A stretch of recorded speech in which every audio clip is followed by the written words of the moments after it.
Tell me when they're coming because you can see in my feed. Who's the they? All people. When they all really start coming. Right on. Right on.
I would never do that. All right, brilliant.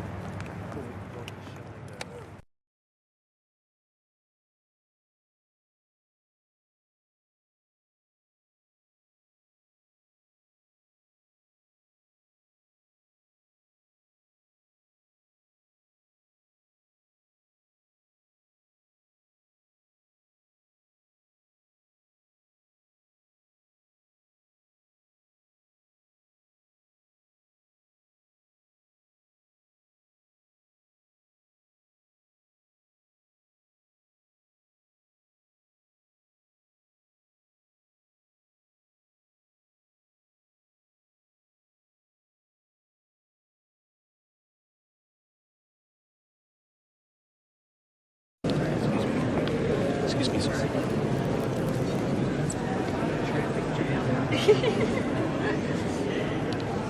Did you hear Neil's spin on? The fact that he didn't endorse Courtney wasn't endorsement. It was a fact.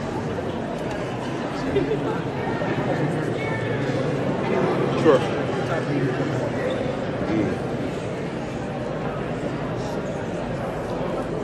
Hey. How are you? I don't know. We'll see how the end of the night goes. Melania used to really walk down. What's that? That's a good question. I don't know. I think she has maybe in the past. Maybe she didn't, and I feel like maybe Jill did. Like, is that a film camera? Is that like a wind up? Yes, oh my gosh, yes. Wow, that's amazing. Where do you get it developed? Well, you know Frank, Yeah. He gave this to me for a little secret Santa, Oh, very and so good. he's going to develop it for me when my internship is over. Oh, nice. Very good. Okay. Yeah. I know, right? I'm old enough to have been around as an adult when those things were fairly common. When you were actually just using these. Exactly. That's and then one day you weren't. And that was it. Yeah, I know. It's crazy. I keep messing it up too. I got a really good picture of the ceiling. Who else is coming? Just the house? I need to go back upstairs, and I'm wondering if there's anyone else. I saw members of his cabinet come in earlier. There's Bergen and some of those guys. Yeah, I saw Then the that. House leadership came in already. Oh, okay. They came in before the senators did. Senators just came in. So that's probably it. Right? And so unless there's somebody really thinking, I mean, if It's Melania me. does come this It's way, me. it's you.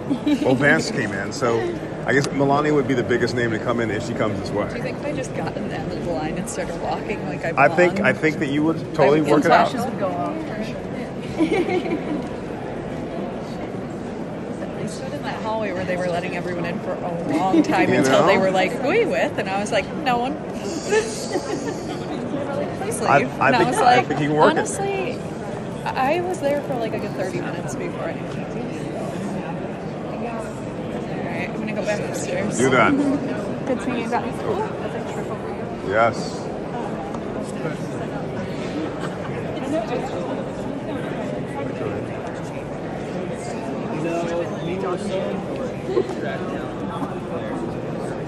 That is a good spin zone. I don't know if that was for work or for personal. You want to do it? Ask him to marry you. You'll get married to 2 people this year. Hear me from where I was. Where's FBN set up? We're here, but we're breaking down. Huh? Oh. Are you done?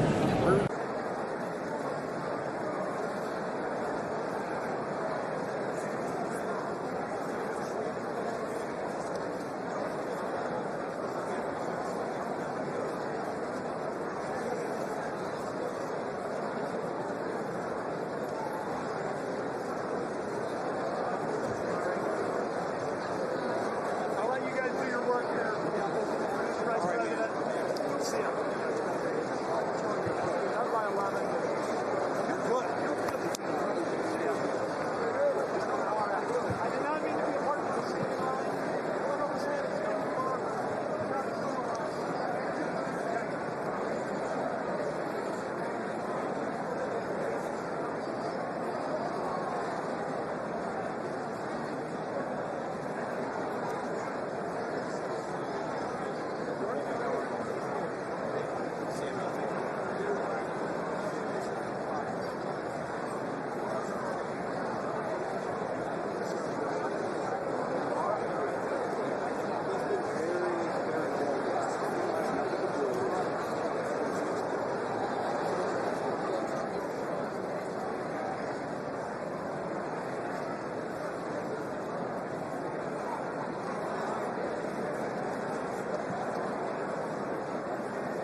The joint session will come to order.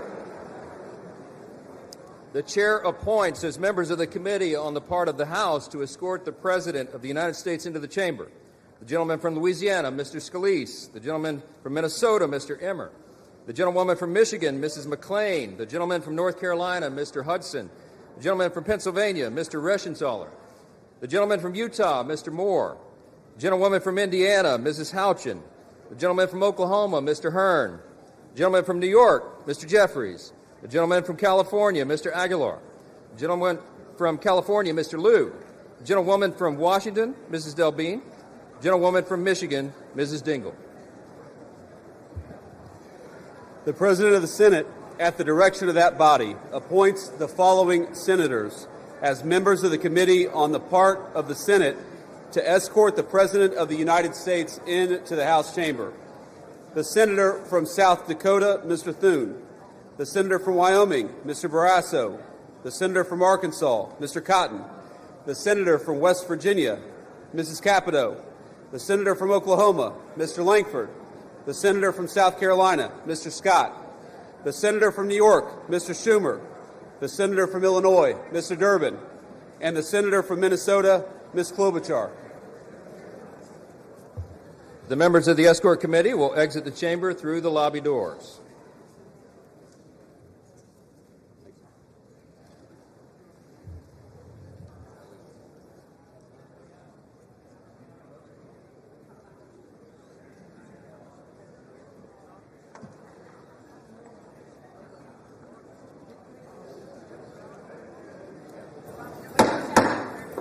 Mr. Speaker, the Acting Dean of the Diplomatic Corps.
Mr. Speaker, the Chief Justice and Associate Justices of the Supreme Court.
ones are freshmen.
Mr. Speaker, the President's Cabinet.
sir.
Mr. Speaker, the President of the United States.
Mr. President.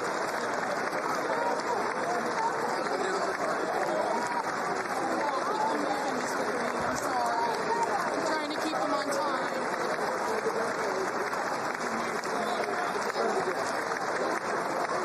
I'm gonna try a selfie.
Members of Congress, I have the high privilege and distinct honor of presenting to you the President of the United States.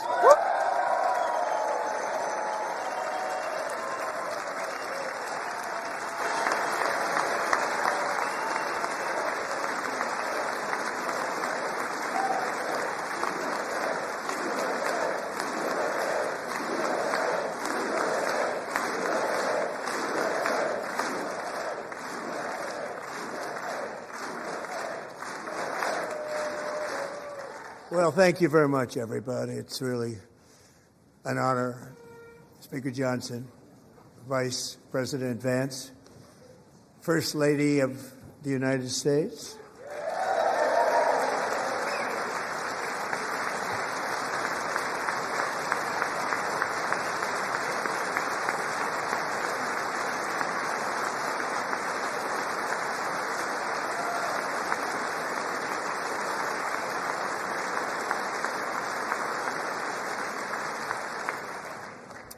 Second Lady of the United States,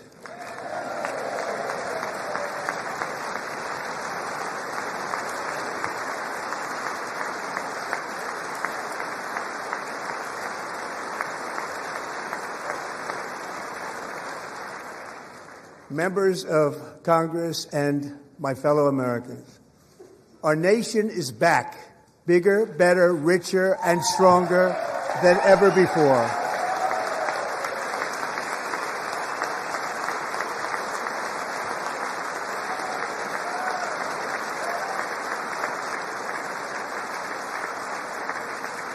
less than 5 months from now, our country will celebrate an epic milestone in American history, the 250th anniversary of our glorious American independence. This July 4th, we will mark 2.5 centuries of liberty and triumph, progress and freedom in the most incredible and exceptional nation ever to exist on the face of the earth. And you've seen nothing yet. We're going to do better and better and better. This is the golden age of America.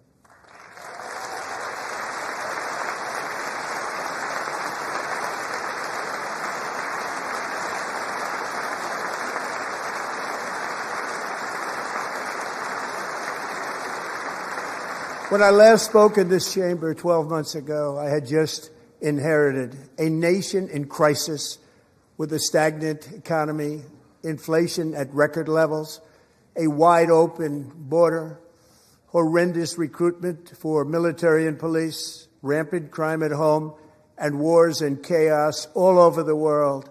But tonight, after just 1 year, I can say with dignity and pride that we have achieved a transformation like no one has ever seen before, and a turnaround for the ages. It is indeed a turnaround for the ages.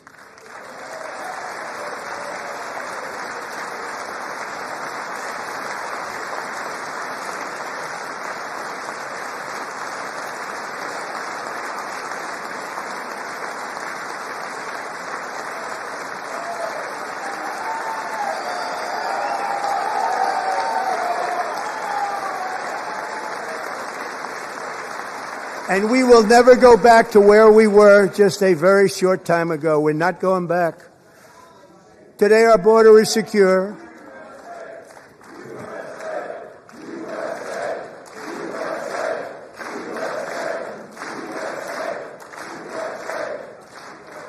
Thank you. Today our border is secure. Our spirit is restored. Inflation is plummeting. Incomes are rising fast. The roaring economy is roaring like never before, and our enemies are scared. Our military and police are stacked, and America is respected again, perhaps like never before.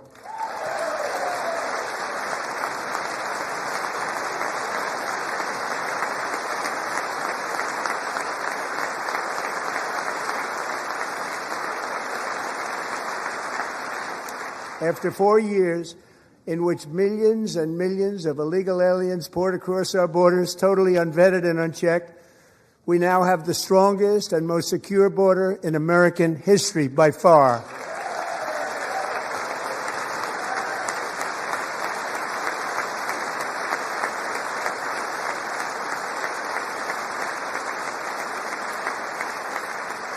In the past 9 months, 0 illegal aliens have been admitted to the United States.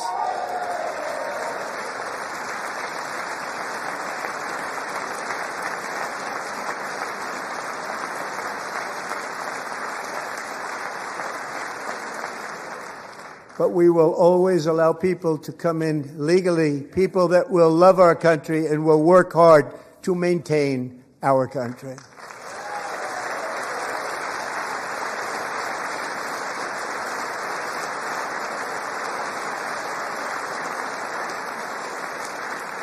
The flow of deadly fentanyl across our border is down by a record 56% in 1 year.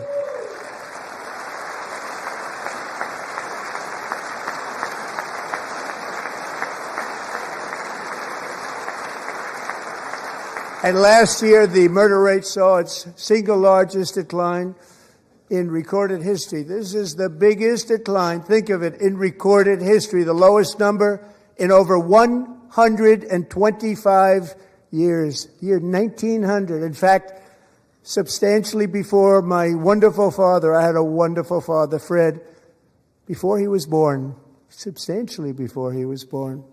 That's a long time ago. He wouldn't like me to say that, but that's a long time ago.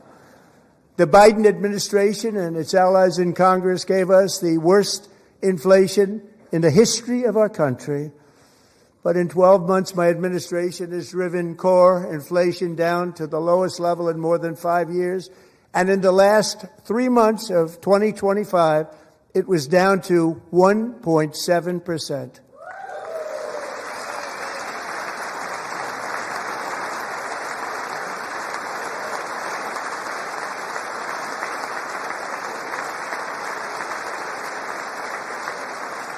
Gasoline, which reached a peak of over $6 a gallon in some states under my predecessor, it was quite honestly a disaster, is now below $2.30 a gallon in most states, and in some places $1.99 a gallon. And when I visited the great state of Iowa just a few weeks ago, I even saw $1.85 a gallon for gasoline.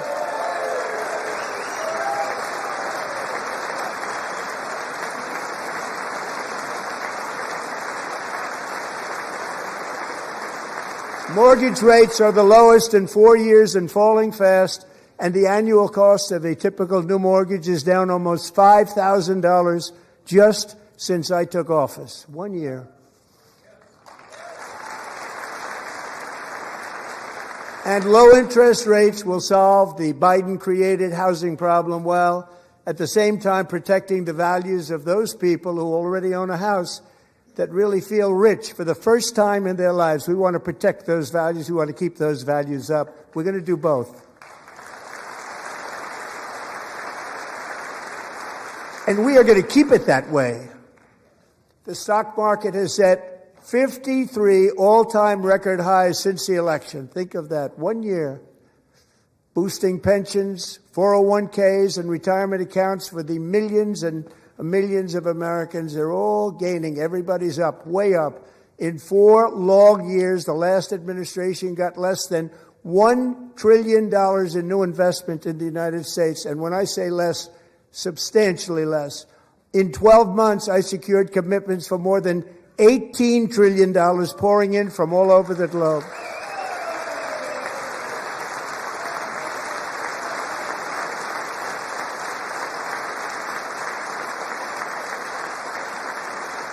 Think of it, much less than $1 trillion for 4 years versus much more than $18 trillion for 1 year. What a difference a president makes. A short time ago, we were a dead country. Now we are the hottest country anywhere in the world, the hottest.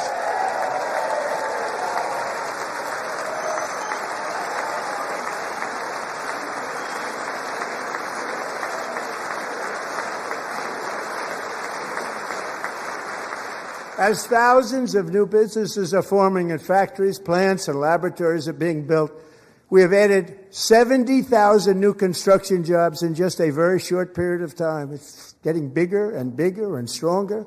Nobody can believe what they're watching.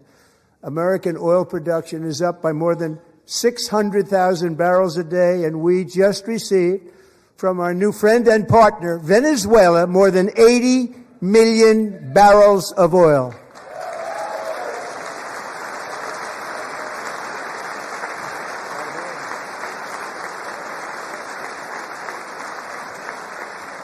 American natural gas production is at an all-time high because I kept my promise to drill, baby, drill.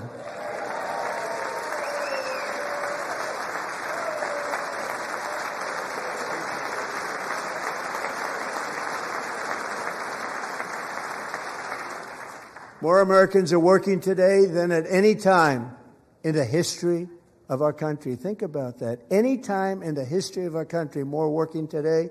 And 100% of all jobs created under my administration have been in the private sector.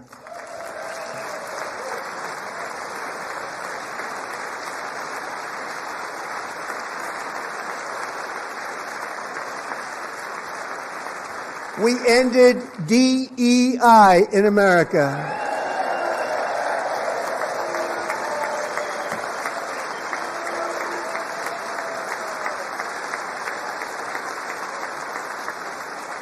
We cut a record number of job-killing regulations, and in 1 year we have lifted 2.4 million Americans, a record, off of food stamps.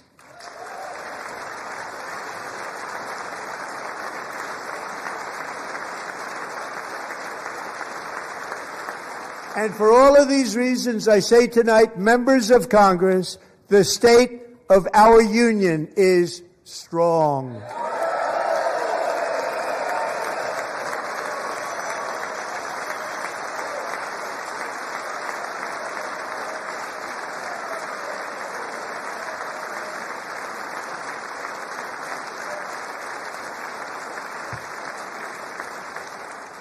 Our country is winning again. In fact, we're winning so much that we really don't know what to do about it.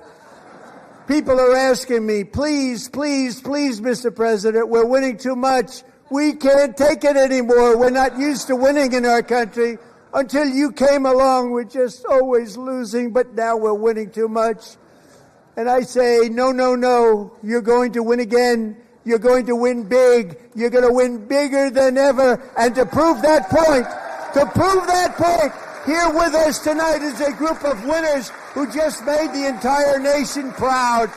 The men's gold medal Olympic hockey team. Come on in.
Go ahead. Take it.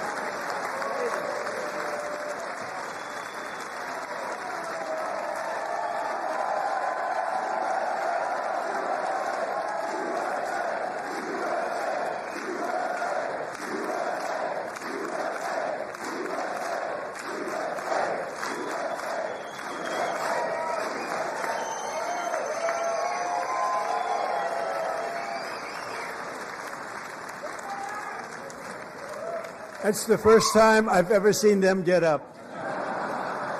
And actually, not all of them did get up. But they beat a fantastic Canadian team in overtime, as everybody saw, as did the American women who will soon be coming to the White House.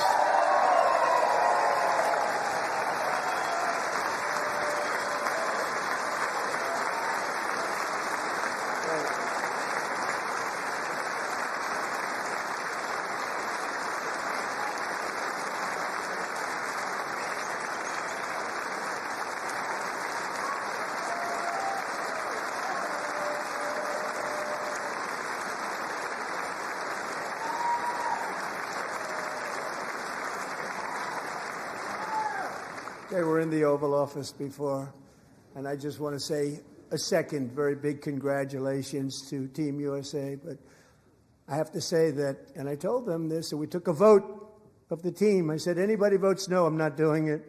So they stood there, and they weren't about to say no, because I've never seen a goaltender play as well as goalie Connor Hellebuck.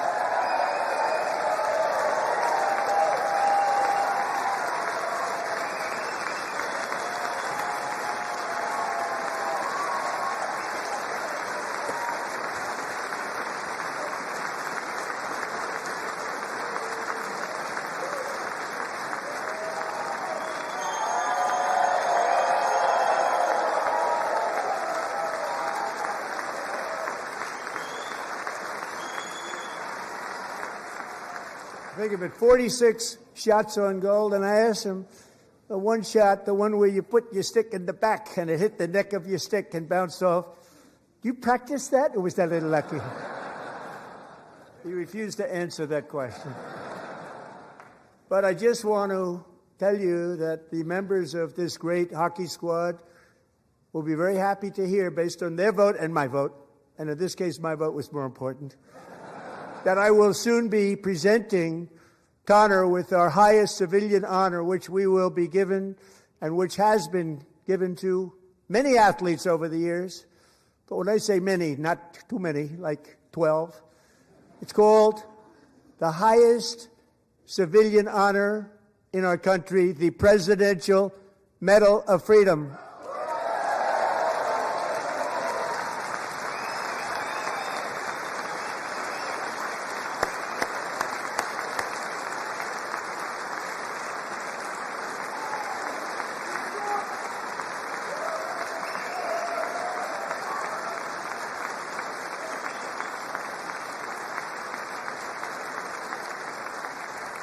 Great athletes have gotten that, very great, the best, and I thought he deserved it. And I did take a vote, every single one of them. I said, I'm not giving it if anybody goes no, and every single one of them rapidly put up their hand. So I want to thank you all. What a special job you did. What special champions you are. Thank you very much.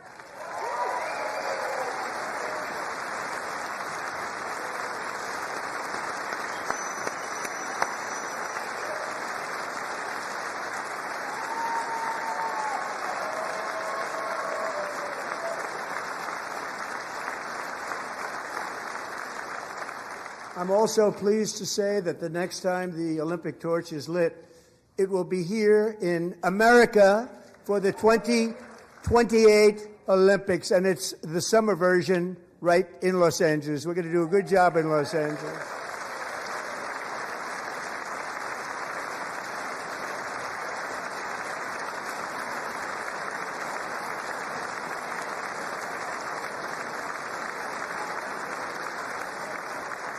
And Los Angeles is going to be safe, just like Washington, D.C. is now one of the safest cities in the country.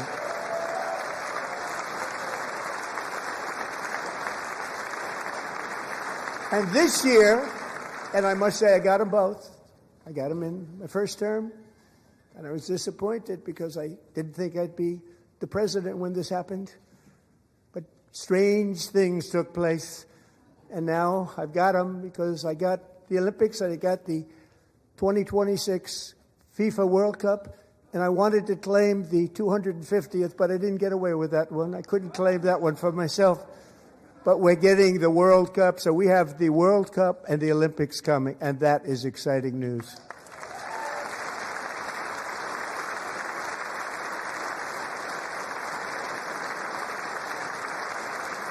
So this will be a year to celebrate our country and the heroes who have kept it free. Men like Buddy Taggart. At age 17, Buddy volunteered to defend America in World War II, serving in the Pacific under the great General Douglas MacArthur.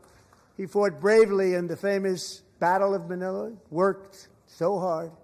He was badly wounded and almost killed by enemy machine guns in Luzon. And 81 years ago this month, he liberated the largest internment camp in the Philippines, one of the largest anywhere in the world. But he earned many honors, including a Purple Heart and a Bronze Star, came home, started a family, and tonight he is in the gallery looking forward to July 4th, 2026, his 100th birthday.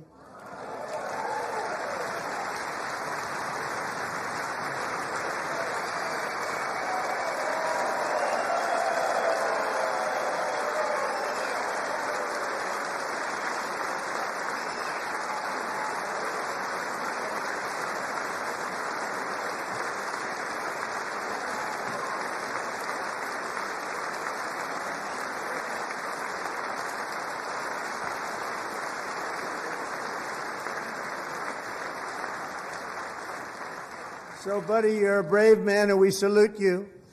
Even in times of challenge, setback, and immense heartache, the spirit of 1776 has always shone through very brightly. It was July 4th of last year when floodwaters tore through a girls' summer camp in Central Texas, one of the worst things I've ever seen. I was there, rising 26 feet in the matter of minutes, tragically claiming many, many lives. You all remember that one. as the waters threatened to sweep her away. 11-year-old Millie Kate McClelland closed her eyes and prayed to God. She thought she was going to die. Those prayers were answered when Coast Guard rescue swimmer Scott Ruskin descended from a helicopter above. Nobody knew where he came from. It was Scott's first ever rescue mission. A young guy, but very brave, very, very top, always top in his class. And he lifted not just Millie Kate, but 164 others to safety.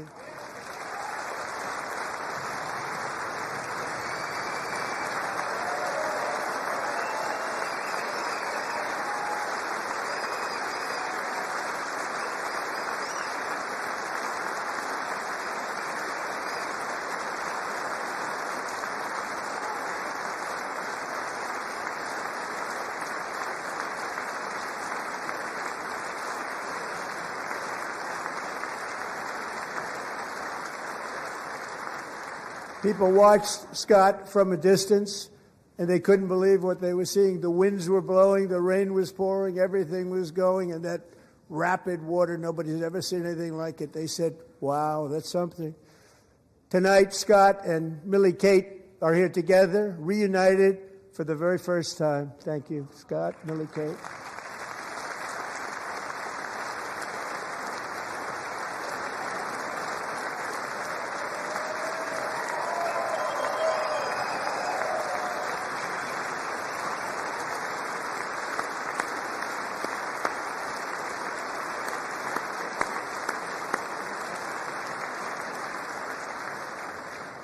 And Petty Officer Ruskin, I'm pleased to inform you that I am now awarding you the Legion of Merit for extraordinary heroism, which is what it was, extraordinary heroism. Thank you.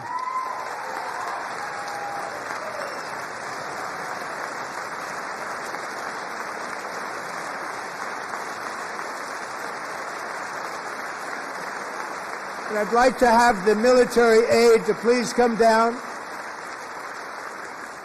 and take care of the service. Military aide, thank you very much. Take care of that very important service. Thank you very much.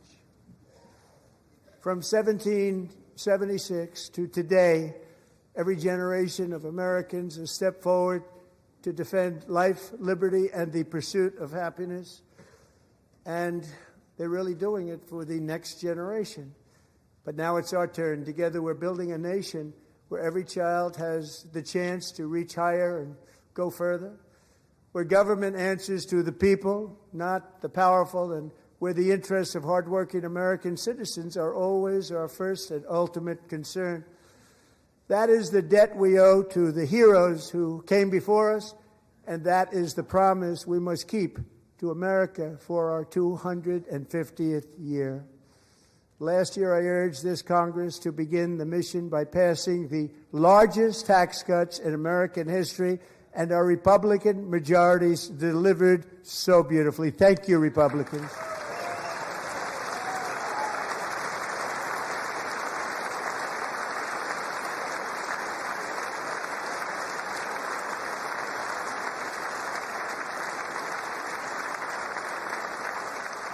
All Democrats, every single one of them, voted against these really important and very necessary massive tax cuts.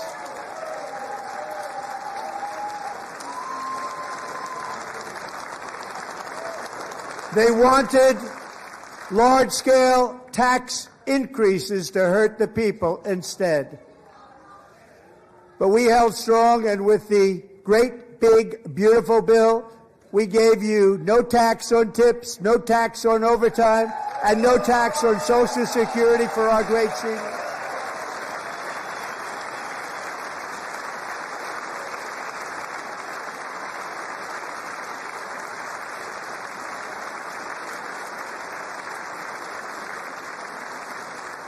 And we also made interest on auto loans tax deductible the first time, but only if the car is made in America.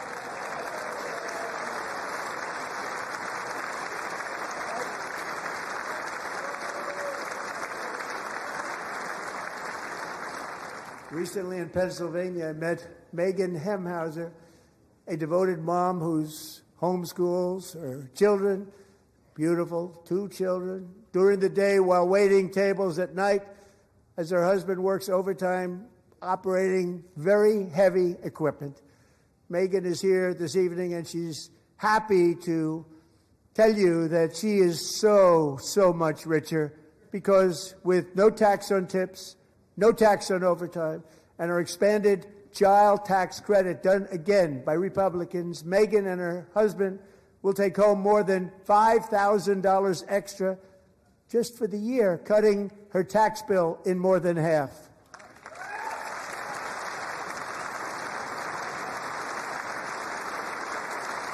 Megan, please stand up. We're fighting for you, Megan.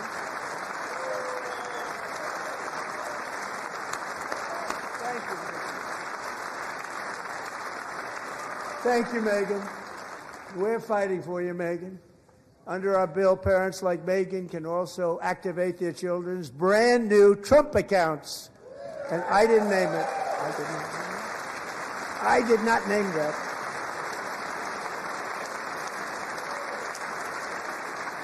Nobody believes me, but I did not name it. It was named by a very tall man sitting right there in the third row.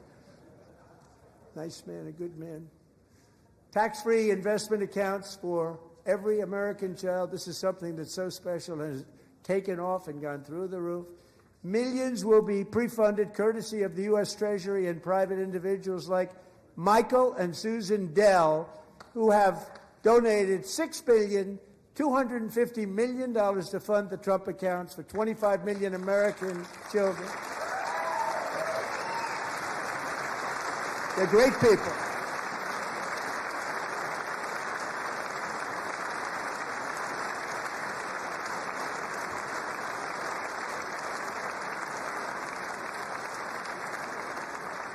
When I asked Michael Dell, how do you make all that money? He said, well, I just sat on my dorm in school, and I made computers, and I'd sell them to people, and I just kept selling and selling and selling, and pretty amazing story. That's called the American dream. He sold a lot of computers, a lot of those laptops, so I congratulate him on that, but I really thank him and Susan, as well as others like Brad Gerstner, a very tremendous guy. He was behind it right from the beginning. Brad Gerstner. Thank you, Brad.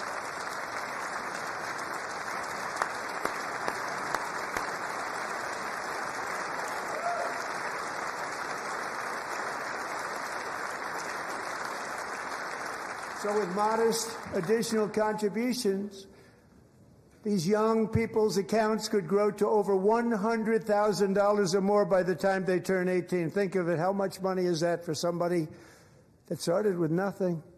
Over 100,000, could be much more than that. To make this investment in our children's future, go to TrumpAccounts.gov. TrumpAccounts.gov. And a lot of people are doing it. It's setting every record in the book. It's popular. They knew what it was going to take. I'm so proud of them. I'm so proud of the people that got it started. And now it's just taken off. One of the primary reasons for our country's stunning economic turnaround, the biggest in history, where the Dow Jones broke 50,000 4 years ahead of schedule, and the S&P hit 7,000, where it wasn't supposed to do it for many years, were tariffs. I used these tariffs, took in hundreds of billions of dollars to make great deals for our country, both economically and on a national security basis.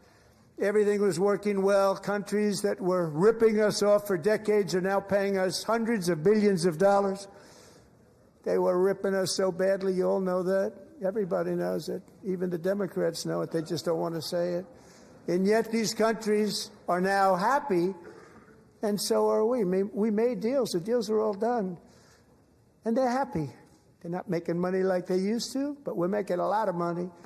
There was no inflation, tremendous growth, and the big story was how Donald Trump called the economy correctly, and 22 Nobel Prize winners in economics didn't.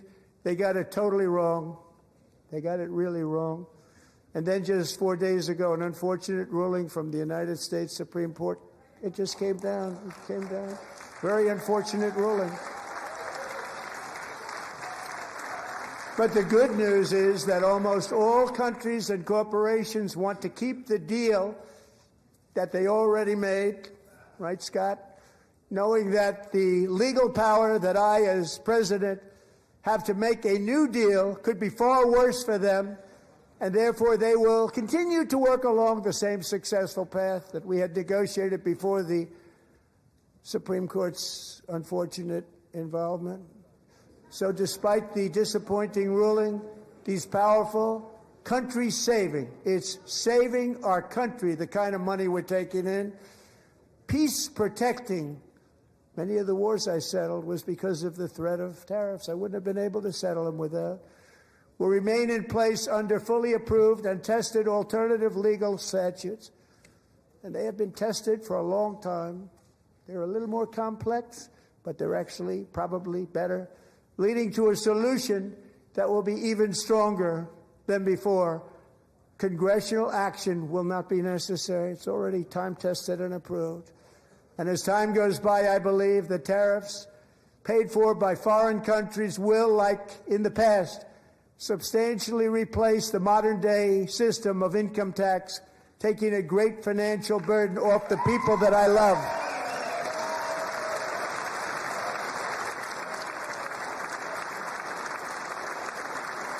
Right?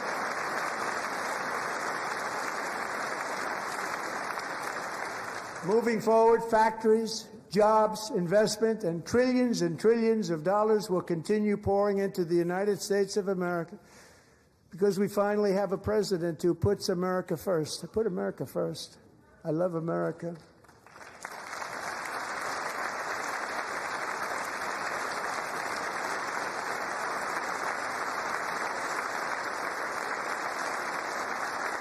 For decades before I came along, we had the exact opposite.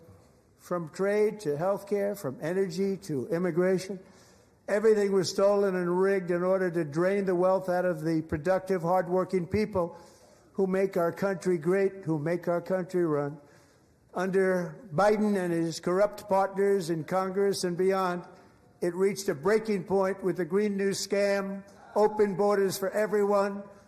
They poured in by the millions and millions from prisons, from mental institutions. They were murderers, 11,888 murders. They came into our country. You allowed that to happen. And record-setting inflation that cost the typical family $34,000 in just a speck of time. Now the same people in this chamber who voted for those disasters suddenly used the word affordability, a word. They just used it. Somebody gave it to them, knowing full well that they caused and created the increased prices that all of our citizens had to endure. You caused that problem. You caused that problem.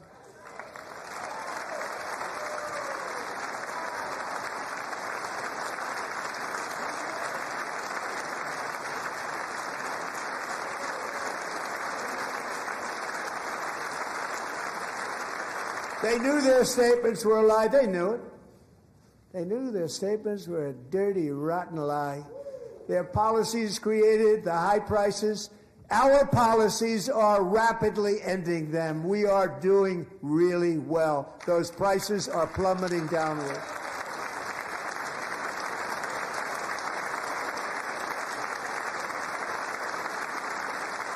The price of eggs is down 60%, Madam Secretary. Thank you.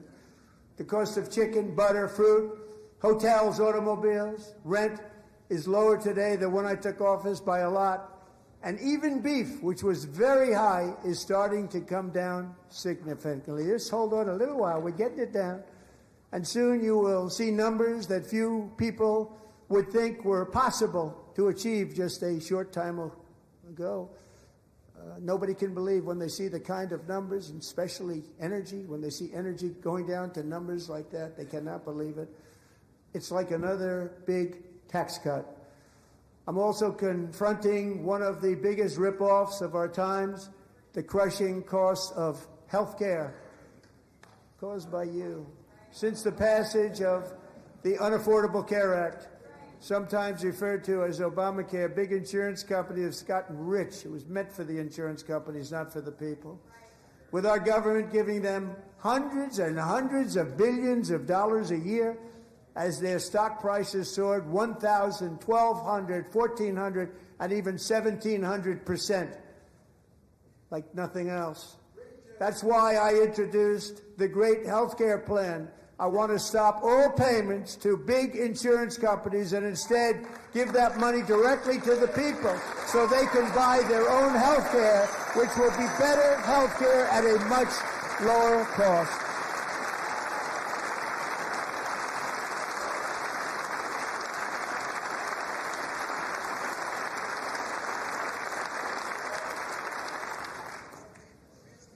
In addition, my plan requires maximum price transparency. That's a big deal.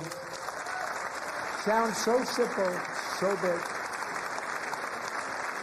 And I did that in my first term, and the Democrats immediately terminated it with full knowledge that they were doing a very bad thing for the people. Costs were going to go way up, and that's what happened, and now I'm bringing them way down on health care and everything else. I'm also ending the wildly inflated cost of prescription drugs like has never happened before.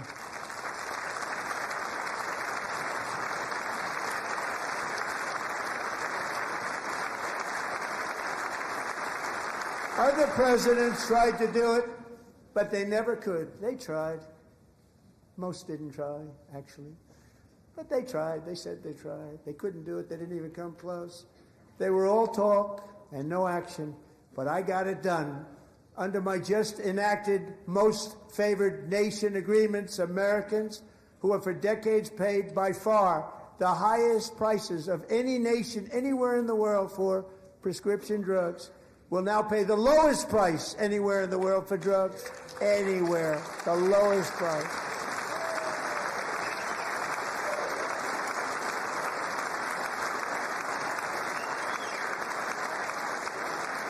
So in my first year of the second term, should be my third term, but strange things happen. I took prescription drugs, a very big part of health care, from the highest price in the entire world to the lowest. That's a big achievement. The result is price differences of 300, 400, 500, 600% and more, all available right now at a new website called TrumpRx.gov. And I didn't name that one either, by the way.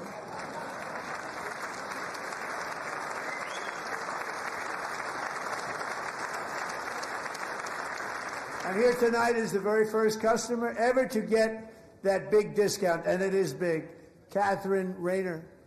For 5 years, she and her husband have struggled with infertility, and they turned to IVF. One drug has been costing Catherine $4,000 to purchase, but a few weeks ago, she logged onto the TrumpRx website and got that same drug that cost $4,000, got it for under $500. A reduction of much more, actually, than $3,500. Catherine, we are all praying for you, and you're going to be a great mom.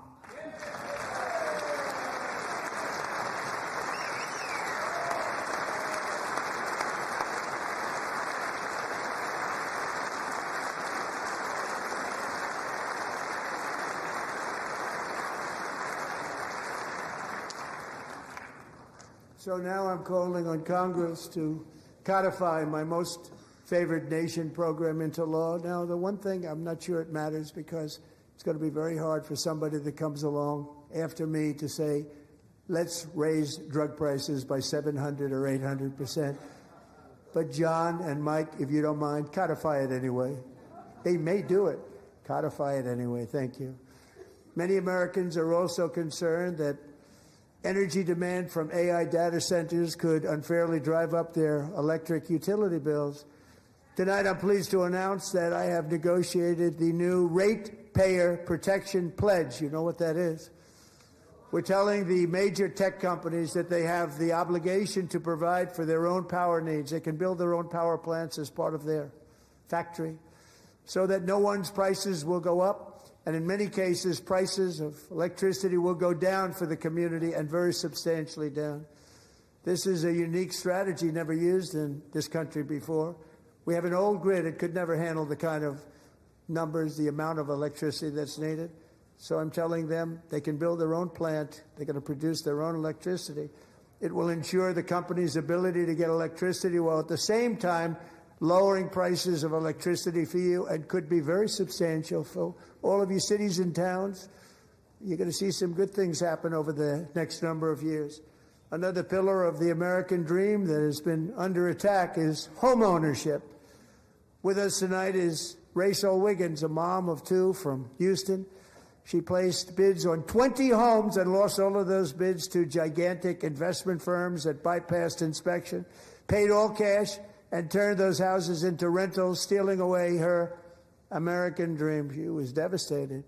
Stories like this are why last month I signed executive order to ban large Wall Street investment firms from buying up in the thousands single-family homes.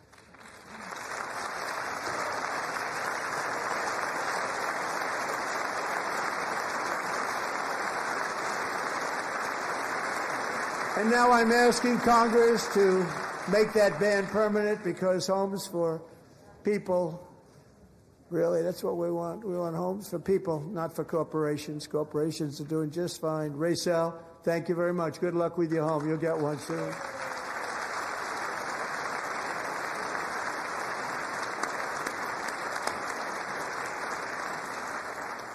We're also working to make it easier for Americans to save for retirement. And under this administration, we will always protect Social Security and Medicare. They are not protecting it for our seniors. We will always protect Social Security, Medicare, Medicaid.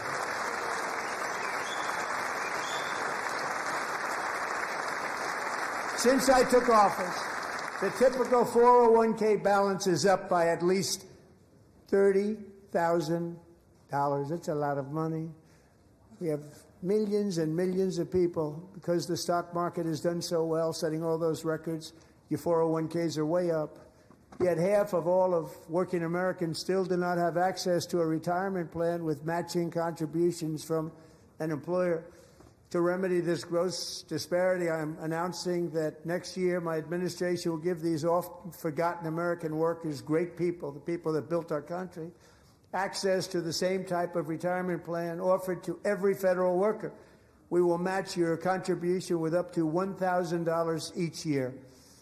As we ensure that all Americans can profit from a rising stock market, let's also ensure that members of Congress cannot corruptly profit from using insider information.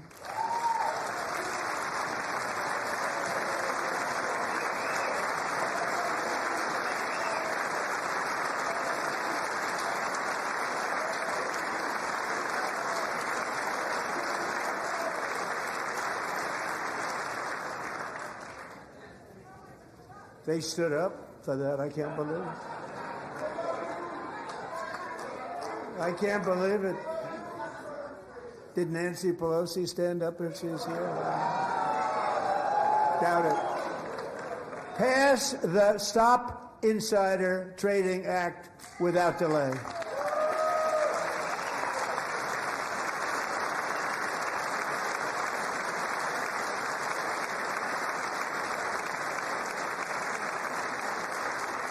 I wasn't sure if anybody even on this side was going to applaud for that. I'm very impressed. Thank you. I'm very impressed. But when it comes to the corruption that is plundering, it's plundering America. There's been no more stunning example than Minnesota, where members of the Somali community have pillaged an estimated $19 billion from the American taxpayer. Oh, we have all the information. And in actuality, the number is much higher than that. And California, Massachusetts, Maine, and many other states are even worse. This is the kind of corruption that shreds the fabric of a nation, and we are working on it like you wouldn't believe. So tonight, although started 4 months ago, I am officially announcing the war on fraud to be led by our great Vice President J.D. Vance.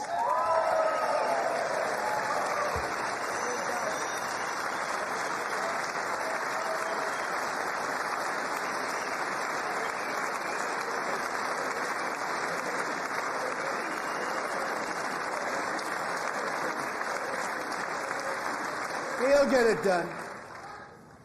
And if we're able to find enough of that fraud, we will actually have a balanced budget overnight. It'll go very quickly. That's the kind of money you're talking about. We'll balance our budget. The Somali pirates who ransacked Minnesota remind us that there are large parts of the world where bribery, corruption, and lawlessness are the norm, not the exception. Importing these cultures through unrestricted immigration and open borders brings those problems right here to the USA. And it is the American people who pay the price in higher medical bills, car insurance rates, rent, taxes, and perhaps most importantly, crime. We will take care of this problem. We're going to take care of this problem. We are not playing games. Delilah.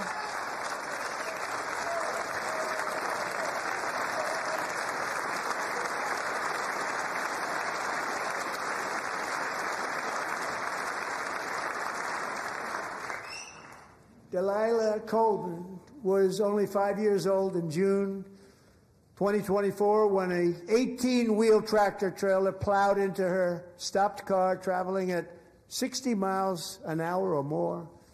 The driver was an illegal alien let in by Joe Biden and given a commercial driver's license by open borders politicians in California. Doctors said Delilah would never be able to walk or talk, have a good life. She wouldn't even be able to eat again. But against all odds, she is now in the first grade learning to walk. And she's here this evening with her dad, Marcus, a fantastic man. Delilah, please, you are a great inspiration. Please stand up.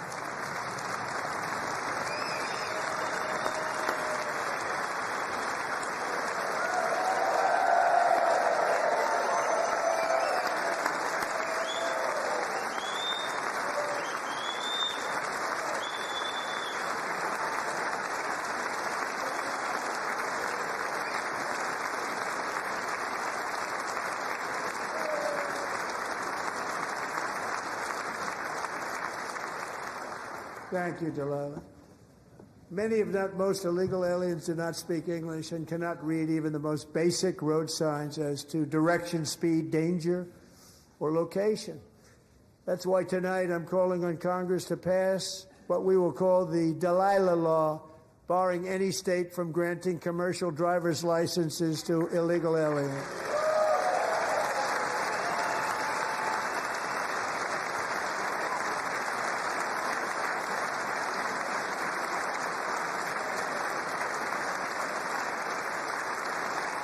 And yesterday, as you probably saw at the White House, I hosted a ceremony with Americans who lost their treasured loved ones to the scourge of illegal immigration. People came into our country, how we allowed this to happen with our open borders.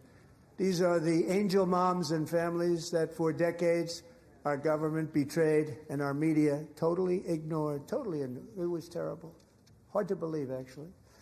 In 2023, a 16-year-old high school cheerleader named Elizabeth Medina was supposed to perform in her town's Christmas parade, but she never arrived. Her mother, Jacqueline, went home to look for her, and she found her lying dead in a bathtub, bleeding profusely after being stabbed 25 times.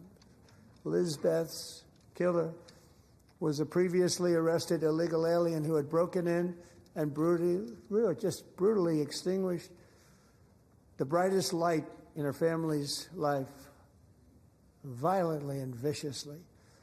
Her heartbroken mother is in the gallery to remind everyone in this chamber exactly why we are deporting illegal alien criminals to our country at record numbers, and we're getting them the hell out of here fast. We don't want them.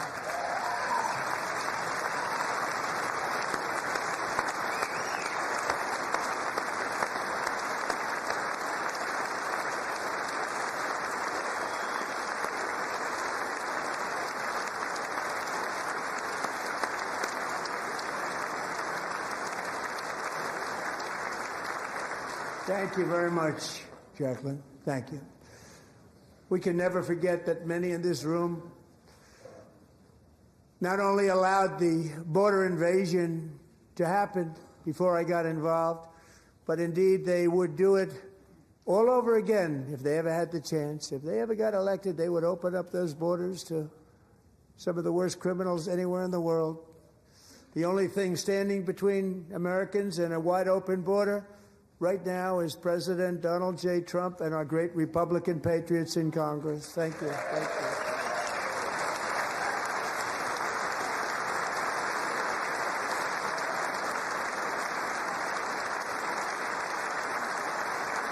As we speak, Democrats in this chamber have cut off all funding for the Department of Homeland Security. It's all cut off.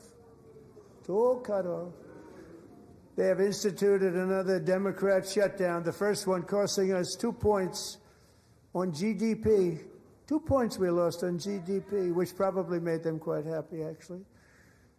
Now they have closed the agency responsible for protecting Americans from terrorists and murderers. Tonight I'm demanding the full and immediate restoration of all funding for the border security, homeland security of the United States, and also for helping people clean up their snow. We have no money because of the Democrats, and it would be nice.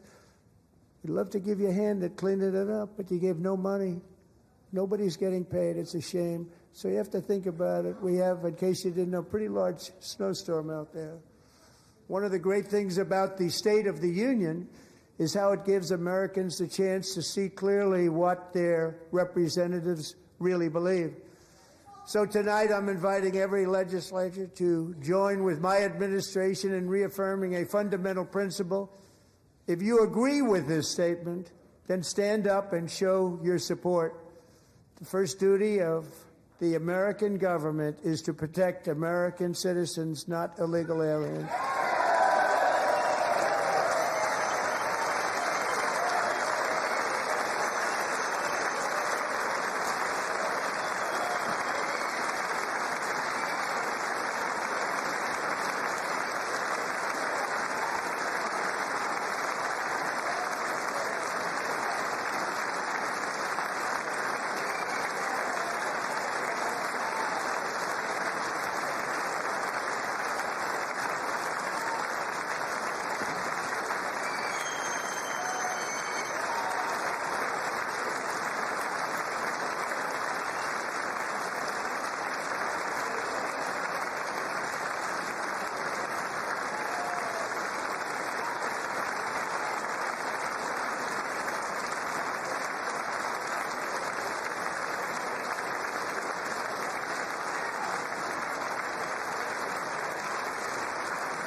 Isn't that a shame? You should be ashamed of yourself not standing up. You should be ashamed of yourself. That is why I'm also asking you to end deadly sanctuary cities that protect the criminals and enact serious penalties for public officials who block the removal of criminal aliens. In many cases, drug lords, murderers all over our country, they're blocking the removal of these people out of our country, and you should be ashamed of yourself. Yeah.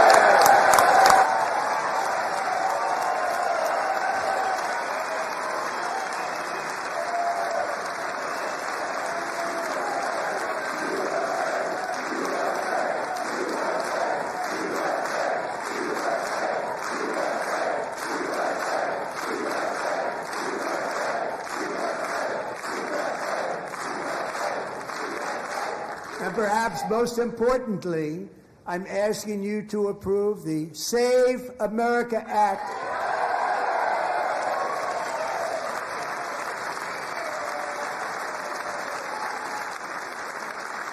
to stop illegal aliens and others who are unpermitted persons from voting in our sacred American elections. The cheating is rampant in our elections. It's rampant. It's very simple. All voters must show voter ID.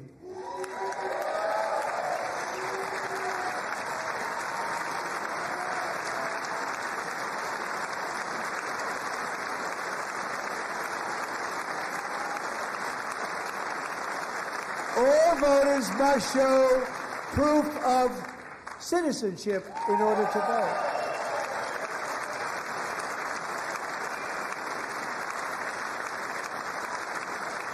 And no more crooked mail-in ballots except for illness, disability, military, or travel. None.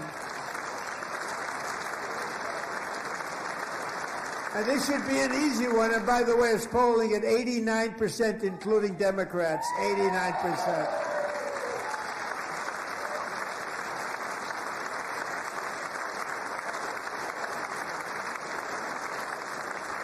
And even the new communist mayor of New York City, I think he's a nice guy, actually. Speak to him a lot. Bad policy, but nice guy. Just said they want people to shovel snow. They got hit hard. Wants them to shovel snow, but if you apply for that job, you need to show 2 original forms of ID and a Social Security card. Yet they don't want identification for the greatest privilege of them all, voting in America. No, it's no good. No good. Both Republicans and Democrats overwhelmingly agree on the policy that we just enunciated. And Congress should unite and enact this common sense, country-saving legislation right now, and it should be before anything else happens.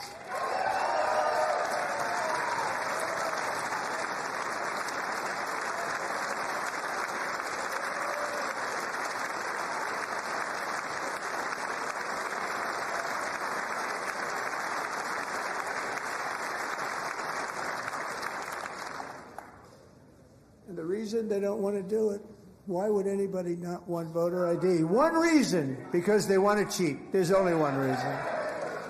They make up all excuses. They say it's racist. They come up with things, you almost say, what imagination they have. They want to cheat. They have cheated, and their policy is so bad that the only way they can get elected is to cheat. And we're going to stop it. We have to stop it, John.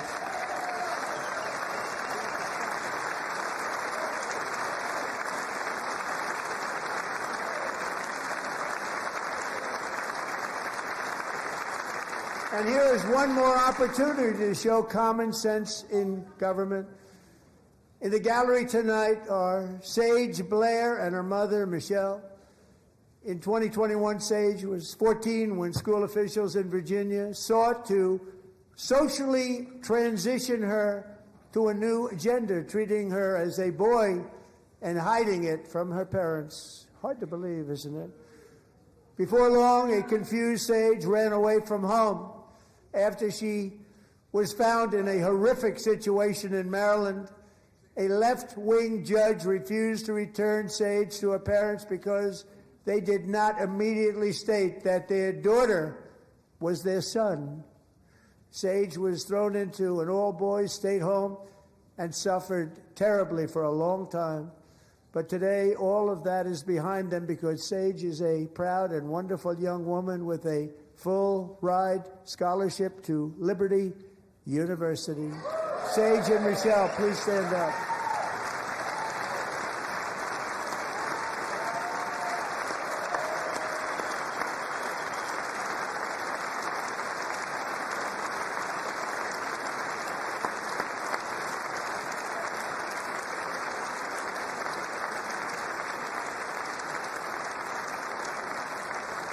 And thank you for your great bravery. And who can believe that we're even speaking about things like this? 15 years ago, if somebody was up here and said that, they'd say, what's wrong with him? But now we have to say it because it's going on all over numerous states without even telling the parents. But surely we can all agree no state can be allowed to rip children from their parents' arms and transition them to a new gender against the parents' will. Who would believe that we've been talking about this? We must ban it, and we must ban it immediately.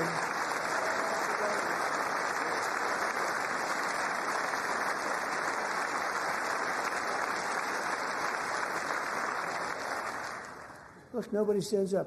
These people are crazy. I'm telling you. They're crazy.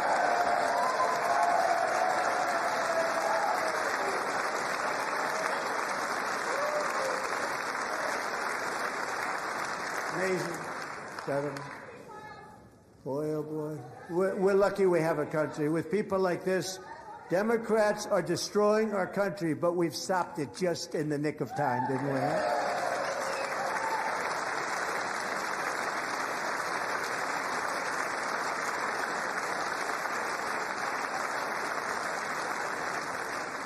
No one cares more about protecting America's youth than our wonderful First Lady. Now a movie star. She's a movie star. Can you believe it? Who would have believed that? Over the past year, she has had an incredible impact championing AI legislation, advancing a landmark executive order on foster care, and helping secure $30 million to launch the Melania Trump Foster Youth to Independence Initiative. It's a tremendous, really a tremendous thing that happened and had a lot of bipartisan support. She gets much better bipartisan support than I do. I get none. She gets a lot. Someday you're going to have to tell me how you did that. And students and educators in every state have joined the First Lady's efforts in the presidential AI challenge, keeping America's next generation positioned to succeed and strongly succeed in the future. Tonight we welcome two young people whose lives reflect the First Lady's impact, Sierra Burns and Everest Nevermont. Thank you both, and Melania, thank you. I know how hard you worked on it. Thank you very much.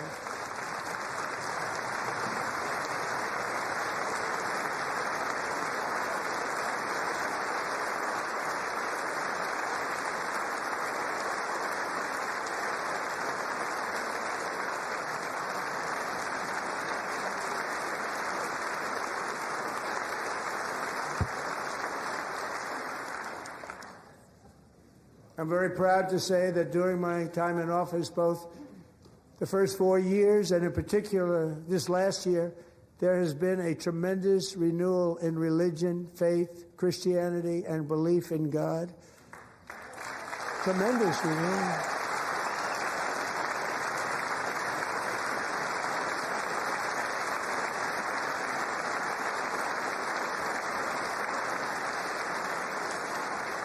This is especially true among young people, and a big part of that had to do with my great friend, Charlie Kirk, a great guy, great man.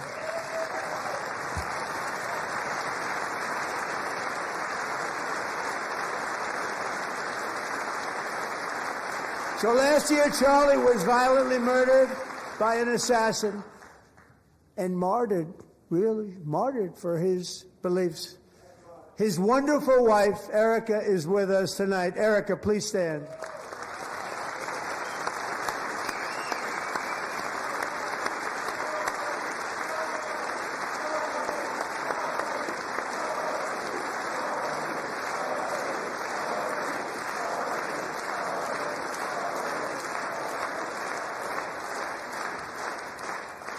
Thank you, Erica. Been through a lot. In Charlie's memory, we must all come together to reaffirm that America is one nation under God, and we must totally reject political violence of any kind.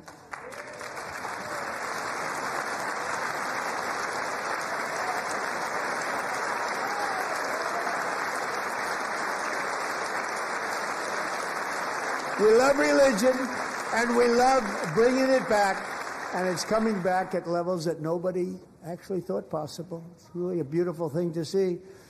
Above all, unleashing America's promise requires keeping our communities safe.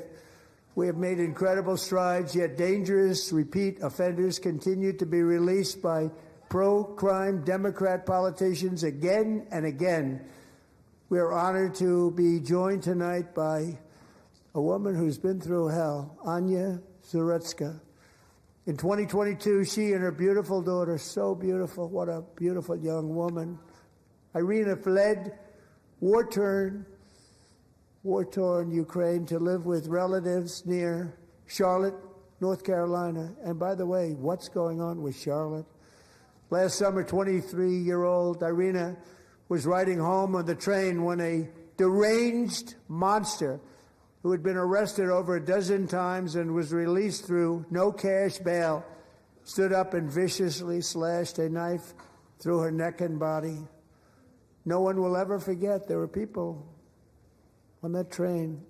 No one will ever forget the expression of terror on Irina's face as she looked up at her attacker in the last seconds of her life. She died instantly. She had escaped a brutal war only to be slain by a hardened criminal, set free to kill in America, came in through open borders.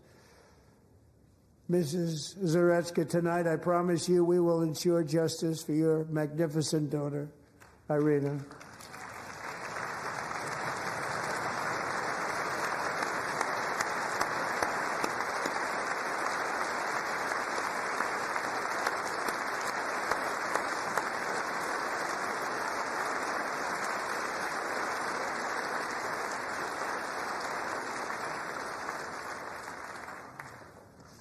How do you not stand?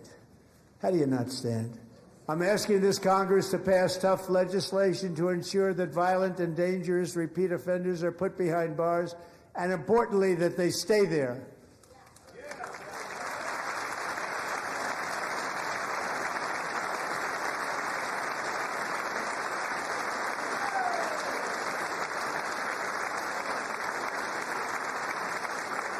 Starting last summer, I deployed our National Guard and federal law enforcement to restore law and order to our most dangerous cities, including Memphis, Tennessee, big success, New Orleans, Louisiana, big success, and our nation's capital itself, Washington, D.C., where we have almost no crime anymore in Washington, D.C. How did that happen?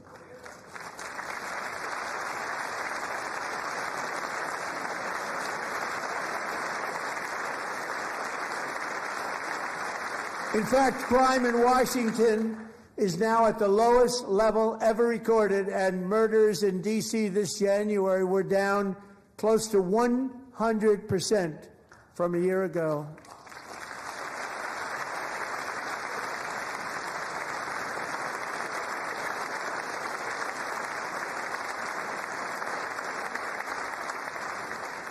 They don't like to hear that. One of the sick people, one of the brave service members who helped achieve this stunning turnaround was 20-year-old West Virginia Army National Guard Specialist Sarah Beckstrom. After a 4-month deployment, she voluntarily extended her service, and her rank was going to be lifted. She was doing so well. They were so proud of her.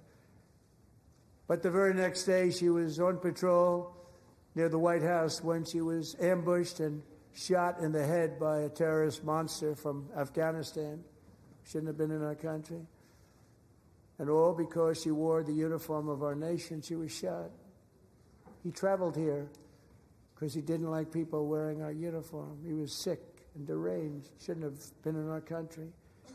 Sarah Beckstrom died in order to defend our capital, and we are honored to be joined by her wonderful parents, Gary and Eva Lee. Your daughter was a true American patriot, and she will be greatly missed. She was a great person. I saw reports on her. They've never seen anything like her.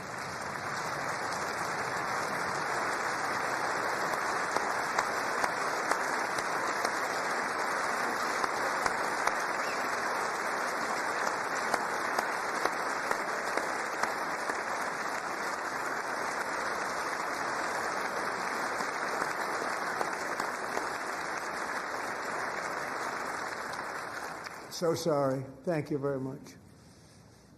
A great young lady. I saw reports that were like, perfect. She was perfect. Serving alongside Sarah that day was Staff Sergeant Andrew Wolf. The terrorist shot Andrew in the head, and no one thought he could possibly make it. The two of them, Sarah and Andrew, both shot violently in the head. Neither was expected to make it. They weren't even given a chance, except his wonderful mother, named Melody, who I spoke to the same night, and she was so positive. The doctors thought that Andrew was gone, but his mother said, no, Mr. President, Andrew will be fine. He's going to make it. I've never seen anything like it. I mean, he was given almost no chance. She said, I have no doubt, sir, he's going to be okay. This was a conversation that I had with her that night, with her son laying helplessly in bed, blood all over. Everybody is praying, she said, sir, he will be okay. The doctors didn't understand what she was saying. And after looking at the results of the damage done, neither did I. She was so strong and conclusive that even Andrew's great father felt she didn't really understand the gravity of the situation. But she turned out to be right. Right, Melody? She turned out to be right.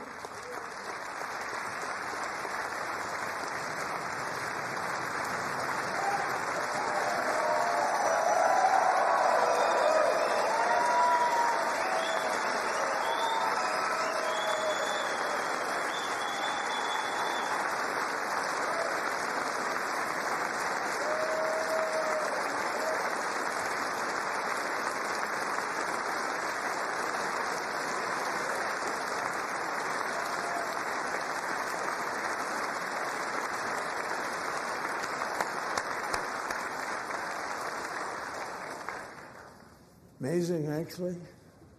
I said, where does this woman come from? She's the most positive person I've ever met.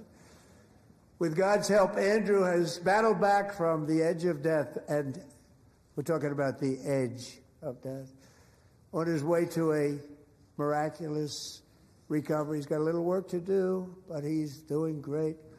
Nice to see you. He's a good-looking guy. Nice to see you. Thanks, Andrew. Thank you very much.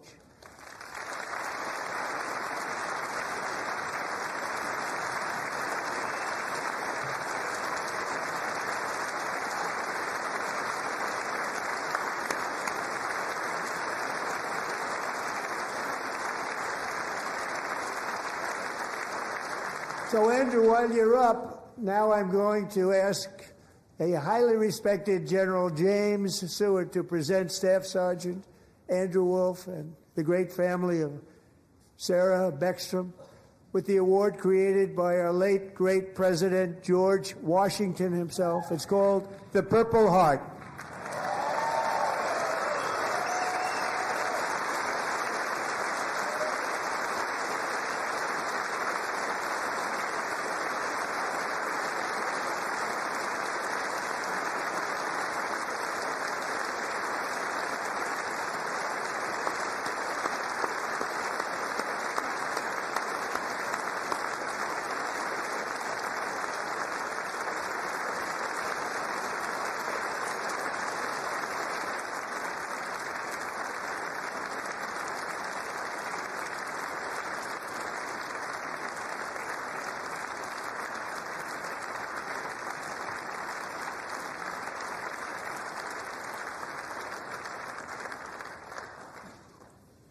We love you all.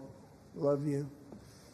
We're proudly restoring safety for Americans at home, and we are also restoring security for Americans abroad. Our country has never been stronger. In my first 10 months, I ended 8 wars, including Cambodia. Isn't it funny? You're sick people. Cambodia and Thailand, Pakistan and India. Would have been a nuclear war. 35 million people said the Prime Minister of Pakistan would have died if it were not for my involvement. Kosovo and Serbia, Israel and Iran, Egypt and Ethiopia, Armenia and Azerbaijan, the Congo and Rwanda, and of course the war in Gaza, which proceeds at a very low level. It's just about there. And I want to thank Steve Witkoff and Jared Kushner for your help. Thank you, Steve. Thank you, Jared.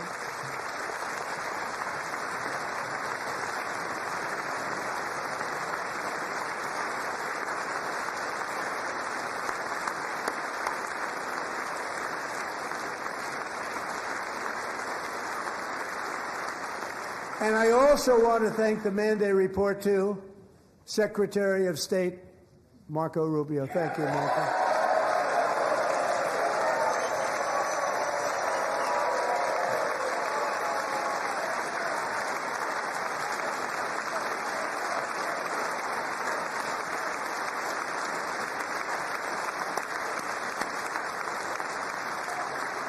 People don't like you. You know, Marco got 100% of the votes when he was in confirmation. I think our next one was about 54%. And some of the Democrats are now saying, I can't believe we approved that guy. And he said it's an honor that they feel that way, right, Marco? You have done a great job, great Secretary of State. I think he'll go down as the best ever.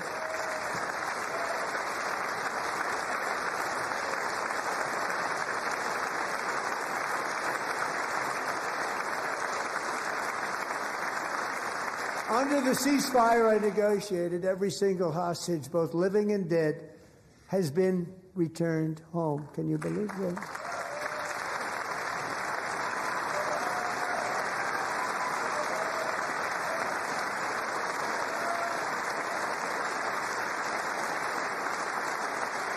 Nobody thought it was possible. Nobody thought that was possible. Both living and dead. And those parents who had a dead son, their boy, they'd always tell me their boy, they wanted him as much as though he were living. It was an amazing period of time. And they came back, and when we got all of the living hostages back, and many, many before them, but I always said those last 20 are going to be very tough, but we got many, many more, hundreds. But I said those last 20 are going to be tough. We got them back. But we only got back 14 or 15 of the dead of the 28. And believe it or not, Hamas worked along with Israel, and they dug and they dug and they dug. It's a tough thing to do, going through bodies all over, passing up 100 bodies sometimes for each one that they found.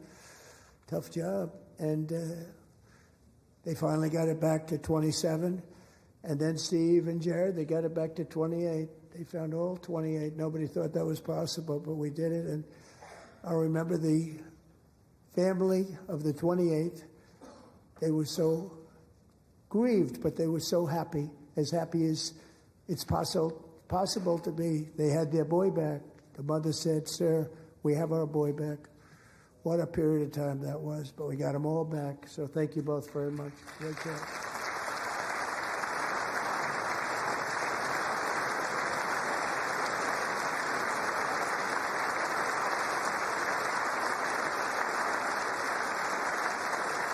And we're working very hard to end the ninth war, the killing and slaughter between Russia and Ukraine, where 25,000 soldiers are dying each and every month. Think of that, 25,000 soldiers are dying a month. A war which would have never happened if I were president. Would have never happened. As president, I will make peace wherever I can, but I will never hesitate to confront threats to America wherever we must. That's why in a breakthrough operation last June, the United States military obliterated Iran's nuclear weapons program with an attack on Iranian soil known as Operation Midnight Hammer.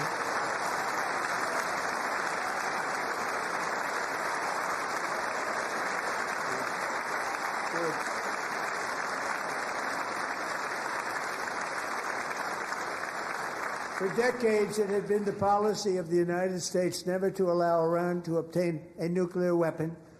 Many decades. Since they seized control of that proud nation 47 years ago, the regime and its murderous proxies have spread nothing but terrorism and death and hate. They've killed and maimed thousands of American service members and hundreds of thousands and even millions of people with what's called roadside bombs. They were the kings of the roadside bomb. And we took out Soleimani. I did that during my first term. Had a huge impact. He was the father of the roadside bomb.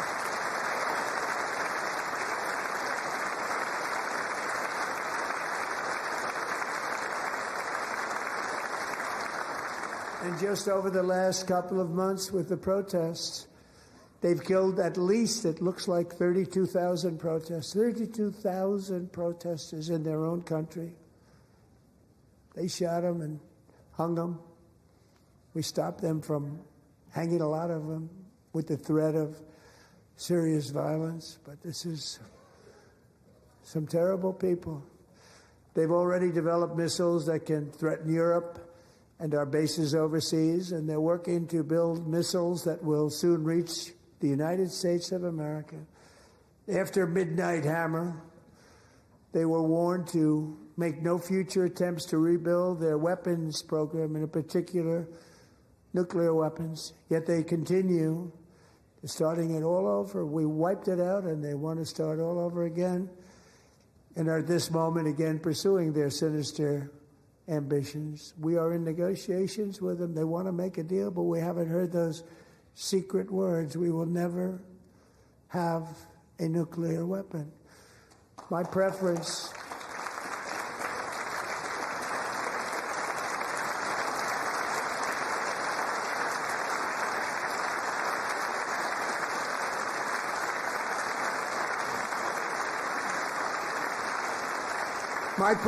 is to solve this problem through diplomacy.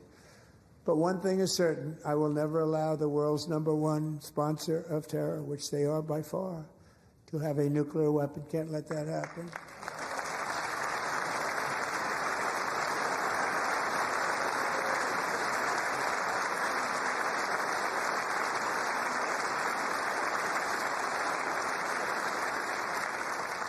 And no nation should ever doubt America's resolve.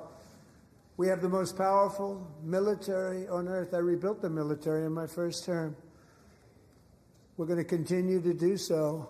Also, we just approved a $1 trillion budget. We have no choice. We have to be strong, because hopefully we will seldom have to use this great power that we built together. It's really called peace through strength, and it's been very, very effective.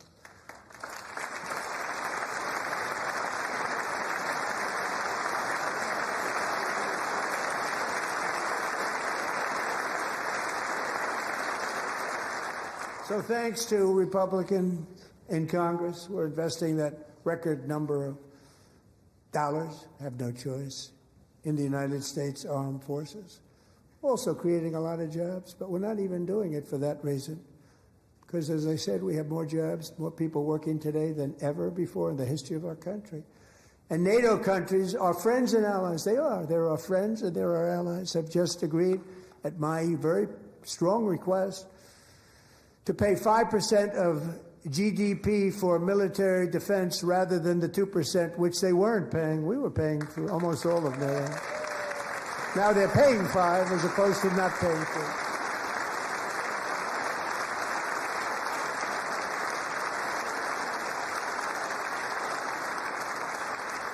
And getting that 5% was something which everyone said would never be done, could not happen. We got it really easily with one meeting.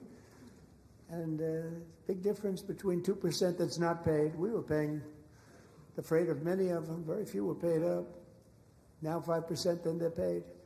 And everything we send over to Ukraine is sent through NATO, and they pay us in full. They pay us totally in full. Every branch of our armed forces is setting records for recruitment. This is so exciting. And every service member recently...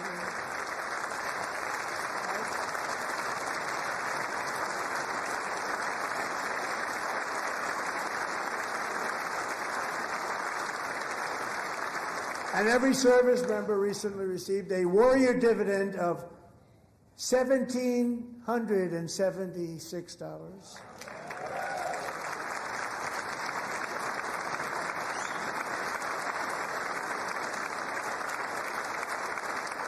You know, they put it on my desk. We got the money from tariffs and other things, a lot of money we have. We have much more money than people understand.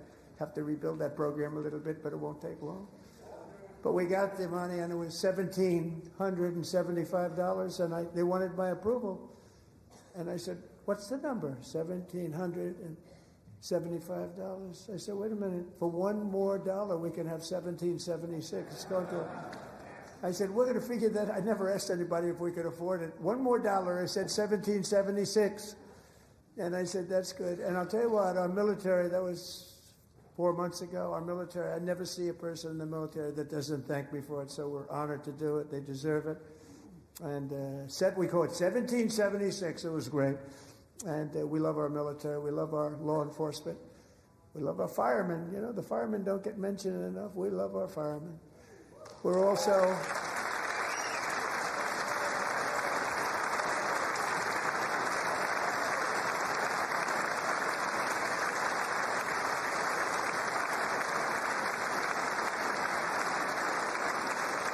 We're also restoring American security and dominance in the Western Hemisphere, acting to secure our national interests and defend our country from violence, drugs, terrorism, and foreign interference. For years, large swaths of territory in our region, including large parts of Mexico, really large parts of Mexico, have been controlled by murderous drug cartels. That's why I designated these cartels as foreign terrorist organizations, and I declared illicit fentanyl as a weapon of mass destruction.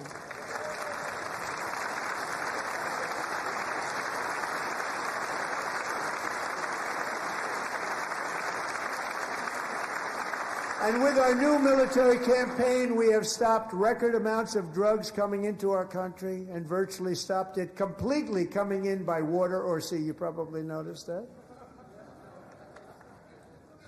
We very seriously damaged their fishing industry also. Nobody wants to go fishing anymore.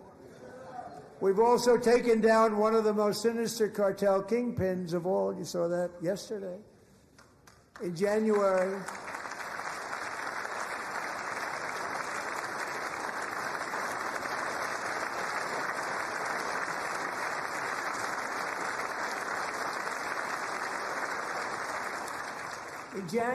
elite American warriors carried out one of the most complex, spectacular feats of military competence and power in world history. No one's seen anything like it. Foreign leaders, I won't tell you who, called me and they said, very impressive, very good. They couldn't believe, they all watched. They saw what happened. This is a different fighting force than we had years ago when we fought to tie. You know, it's a great fighting force. I'm so proud of it. Look at Space Force. Space Force is my baby, because we did that. My baby is becoming so important.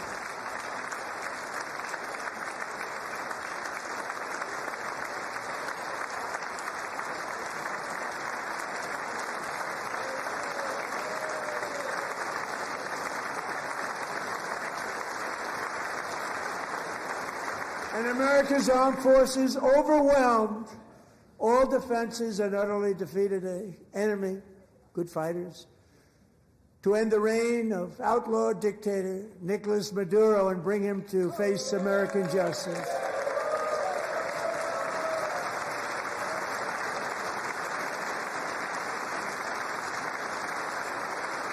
And this was an absolutely colossal victory for the security of the United States, and it also opens up a bright new beginning for the people of Venezuela. We're working closely with the new president of Venezuela, Delcy Rodriguez, to unleash extraordinary economic gains for both of our countries and to bring new hope to those who have suffered so terribly. They really did suffer. With us tonight is Alejandro Gonzalez. She grew up in a tight-knit Venezuelan family and was especially close to her beloved uncle Enrique. But after Enrique ran for office and opposed Maduro, he was kidnapped by Maduro's security forces and thrown into the regime's really infamous prison in Caracas. Alejandro feared she would never see her uncle again. She feared for her own life also. But since the raid, we have worked with the new leadership, and they have ordered the closure of that vile prison and released hundreds of political prisoners already, with more to come. Alejandro, I'm pleased to inform you that not only has your uncle been released, but he is here tonight. We brought him over to celebrate his freedom with you in person. Enrique, please come down.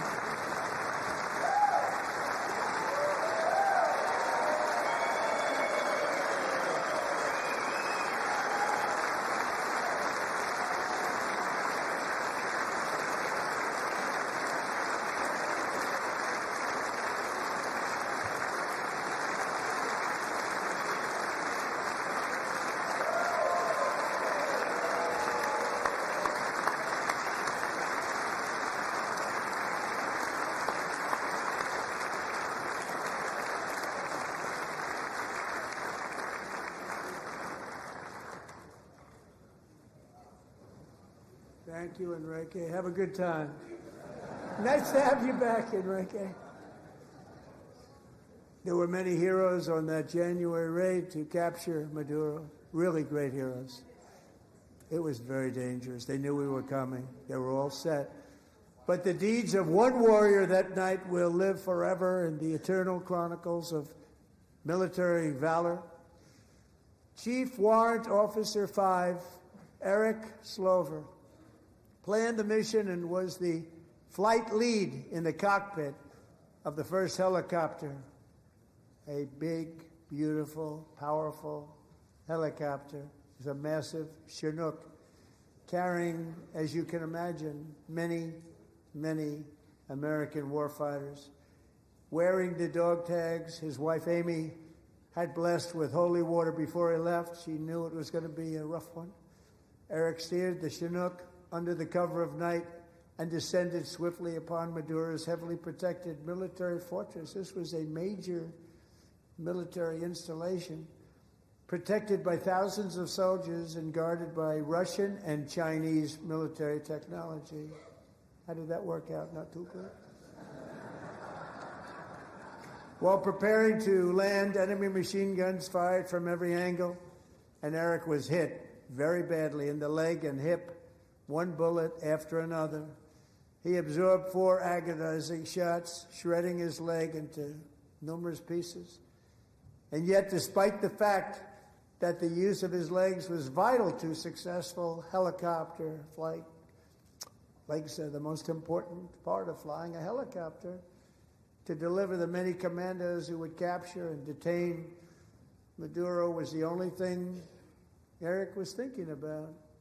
Then, even as he was gushing blood, which was flowing back down the aisle, helicopter lands at a steep angle. The machine guns stood right in front of him. They were right in front of him, 2 machine gunners who escaped the wrath of the previous planes. Eric maneuvered his helicopter with all of those lives and souls to face the enemy and let his gunners eliminate the threat. Turned the helicopter around so the gunners could take care of business, saving the lives of his fellow warriors from what could have been a catastrophic crash deep in enemy territory. Only after safely landing the helicopter with all the warriors aboard in the exact right spot, which was vital to the mission, we probably would have had to maybe cancel the mission if that didn't happen. Eric told his co-pilot, also wounded but not as gravely, to take over. I'm about ready to pass out. The success of the entire mission and the lives of his fellow warriors hinge on Eric's ability to take searing pain. It was unbelievable what's happened to his legs of the bullets and keep on flying and landing, and people knew what was happening. Everybody in the back of the helicopter knew because they saw the blood pouring down the aisle. Chief Warrant Officer Slover is still recovering from his serious wounds, but I'm thrilled to say that he is here tonight with his wife Amy, Eric, and Amy, come on in.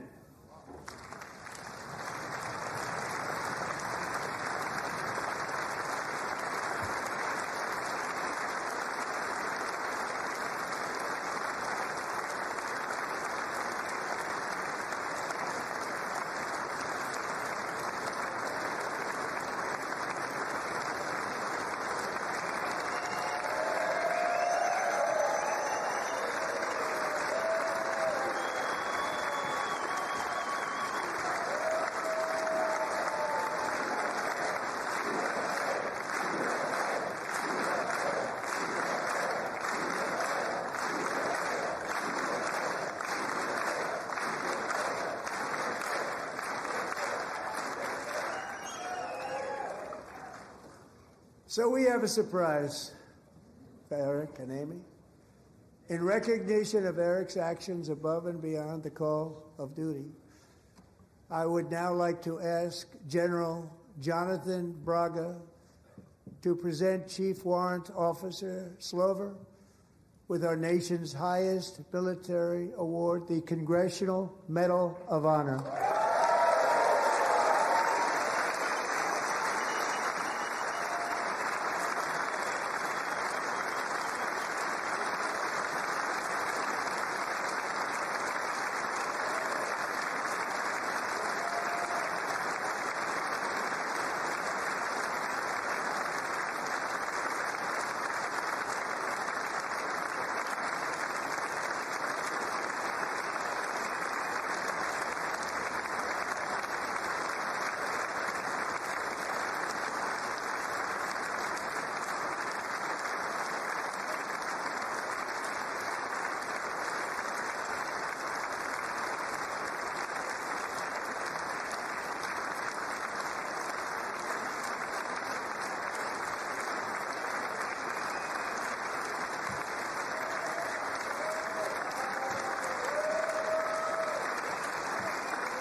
Well, thank you very much, Eric and Amy. Great to get to know you. I met with them and with a lot of their fellow warriors at Fort Bragg recently. You notice the name Fort Bragg. We have it back. We brought it back. We won the First World War with it, the Second World War with it, and then they decided to change the name. So we changed it back. Everybody wanted to change back, too. And 10 of Eric's fellow warriors from that incredible night of victory will also be receiving medals at a private ceremony that will soon be held at the White House. And Eric will be there. Thank you.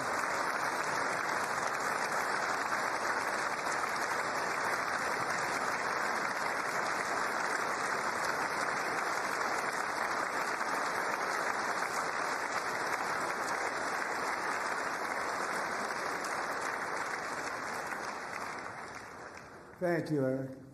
That's a big one. Tonight we've celebrated many truly extraordinary American patriots, but there is one last living legend to honor before we go. He is one more heroic American aviator, Navy fighter pilot. Royce Williams served in World War II, Korea, Vietnam, flying more than 220 missions. In the skies over Korea in 1952, Royce was in the dogfight of a lifetime, legendary dogfight. Flying through blizzard conditions, his squadron was ambushed by 7 Soviet fighter planes. It was his first aerial combat of the war, and despite being massively outnumbered and outgunned, Royce led the takedown of 4 enemy jets and almost destroyed the others, vanquishing his adversaries while taking 263 bullets to his own plane and being seriously hurt. His story was secret for over 50 years. He didn't even want to tell his wife, but the legend grew and grew. But tonight, at 100 years old, this brave Navy captain is finally getting the recognition he deserves. He was a legend long before this evening. Royce, please stand up, and I will ask the First Lady of the United States to present Captain Royce Williams with his Congressional Medal of Honor.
Thank you, Royce, and thank you, Eric.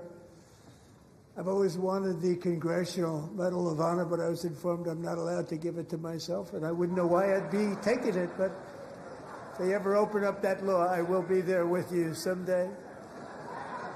But you know, that's our highest honor, Congressional Medal of Honor, and that's a big thing. And it's an honor to be in the same room with you. Thank you both very much, Eric. Thank you.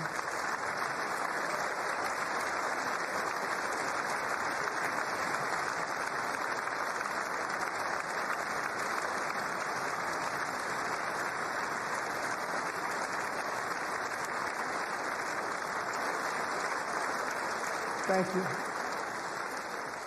250 years is a long time in the life of a nation, but in another sense, it's really a mere moment in the eye of history. Two of the gentlemen we met in the gallery this evening took their first breaths 1 century ago, 100 years before that, on July 4th, 1826, the author of the Declaration of Independence, brilliant, Thomas Jefferson, drew his last breath. Just a single long human lifespan separates the giants who declared and won our independence from the heroes who stand among us tonight. Everything our nation has done, everything we have achieved, has been the work of those few great lifetimes. In those brief chapters, Americans built this nation from 13 humble colonies into the pinnacle of human civilization and human freedom, the strongest, wealthiest, most powerful, most successful nation in all of history. Americans ventured out across the daunting and dangerous continent. We carved paths through an unforgiving wilderness, settled a boundless frontier, and tamed the beautiful but very, very dangerous Wild West. From empty marshes and wide open plains, we raised up the world's greatest cities.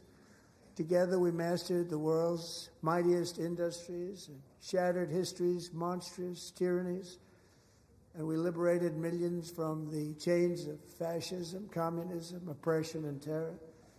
Americans lifted humanity into the skies on the wings of aluminum and steel, and then we launched mankind into the stars on rockets powered by sheer American will and unyielding American pride. We wired the globe with our ingenuity. We captivated the planet with American culture. And now we are pioneering the next great American breakthroughs that will change the entire world. All of this and so much more is the enduring legacy, unmatched glory of the hardworking patriots who built and defended this country and who still carry the hopes and freedoms on all of humanity's backs. For years they were forgotten, betrayed, and cast aside. But that great betrayal is over, and they will never be forgotten again. Because when the world needs courage, daring, vision, and inspiration, it is still turning to America. And when God needs a nation to work his miracles, he knows exactly who to ask. There is no challenge Americans cannot overcome, no frontier too vast for us to conquer, no dream too bold for us to chase, no horizon too distant for us to claim. For our destiny is written by the hand of providence, and these first 250 years were just the beginning. From the rugged border towns of Texas to the heartland villages of Michigan, from the sun-kissed shores of Florida to the endless fields of the Dakotas, and from the historic streets of Philadelphia to right here in our nation's capital, Washington, D.C., the golden age of America is upon us. The revolution that began in 1776 has not ended. It still continues because the flame of liberty and independence still burns in the heart of every American patriot. And our future will be bigger, better, brighter, bolder, and more glorious than ever before. Thank you, God bless you, and God bless America.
President, that was a home run. Mr. President.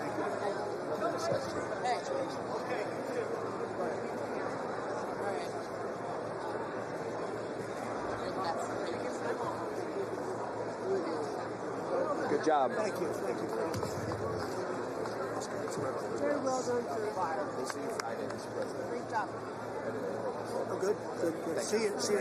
Thank you. Well done. God bless you. Great job. Mr. President, great job. Thank you very much. Excellent speech. Thank you. Excellent. Thank you. Mr. President. Mr. President. Thank you. Best ever. Mr. President. Oh, thanks. It's nice. Thank you. Where are you going, man? One of the best ever. Yes, sir. One of the best. I'm so proud of yourself. Thank you for honoring those veterans. Luger. Thank you. Good. I think you should take the rest of the day off. I think we have to. We're going to have to. Thank you. All right, guys. You killed it. Thank you, Virginia. Thank you. It was amazing. It really was. Home run. Really a grand slam. America loves you, Loss. Thank you. It was amazing. America loves you. Oh, look at this guy. I like that guy. I want that tie. Give me that tie. Thank you. Hey, take that. Put your down. Initial. Just an initial. Thank you, Bob. I like that tie. Thank you. Excellent. Thank you, everybody. Mr. President, outstanding speech, sir. Mr. President. Here you will. He's getting on. You did good. They love the insider trading stuff. Great guy. How's he doing? He's a youngster. He fell asleep a couple times. You did amazing. You really did. Great speech. Proud of you. Great job, Mr. President. Thanks for your leadership. Mr. President, well done. God bless you. God bless you, sir. Thank you so much. No best speech yet. Fantastic. That's a big statement coming from you guys. Great job. Yes, sir. Love the finish. Home run here. Thank you, everybody. Great job. Thank you. Thank you, everybody. That was the best speech. Thank you very much. Really, the best ever? That's a nice coming from you. That's a big statement. It's also the longest. Great job, Congratulations. Also the longest. President. Thank you so much. Take care. Thank you. Still need to talk to you. Congratulations, Mr. President. Thank you. Mr. President. That's great.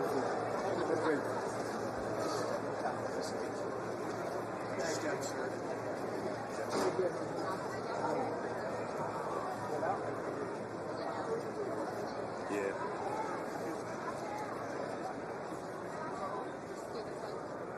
Can we go out?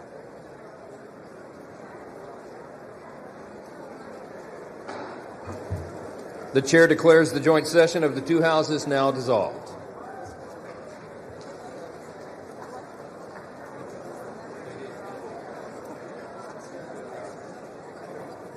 All right, buddy.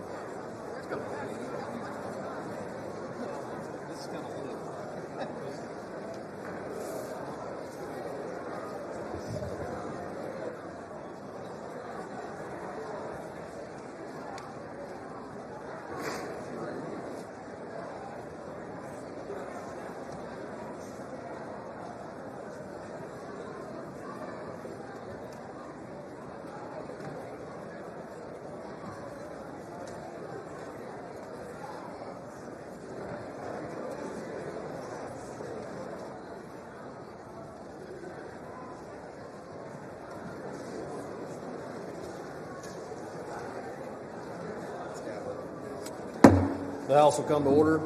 For what purpose does the gentleman from Louisiana seek recognition? Mr. Speaker, I move that the message of the President be referred to the Committee of the Whole on the State of the Union and order. Without objection.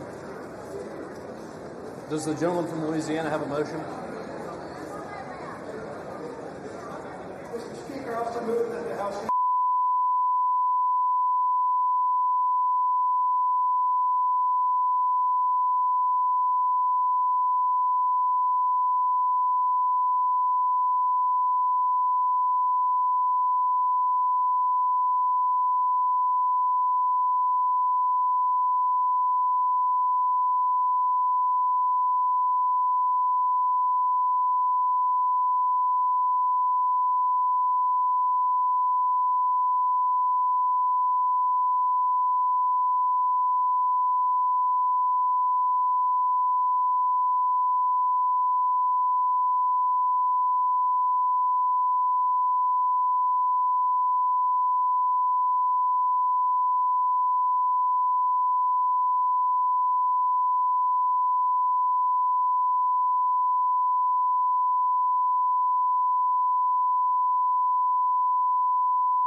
Good evening.